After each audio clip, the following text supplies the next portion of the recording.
In the midst of the pessimism and the gloom and the frustration of this present hour, there's only one hope. And that hope was expressed by Jesus Christ when He said, "If I go and prepare a place for you, I will come again." Blessed is that servant whom his Lord, when He cometh, shall find so doing.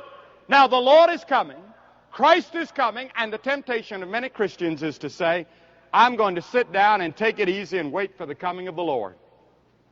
Well, I want to tell you, when He comes, you may be left behind.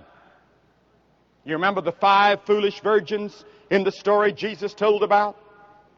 They thought the Lord had waited and waited and waited, and they got a little tired. The oil in their lamps was gone. When He came, they were left behind. The Bible says, "Blessed is that servant whom his Lord, when He cometh, finds so doing." If I knew that Christ was coming tomorrow, do you know what I'd do? I'd do just what I'm doing today.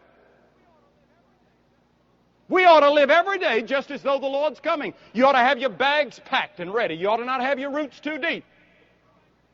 You ought to not have too big a bank account to worry about. That's the reason the Bible says we're to give to the poor, and we're to give to the church, and we're to give to Christian work. We're to be stewards. Be packed and ready.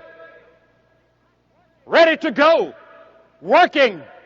Winning others to Christ. Witnessing for Christ. Doing all we can to help our neighbor. And above all, loving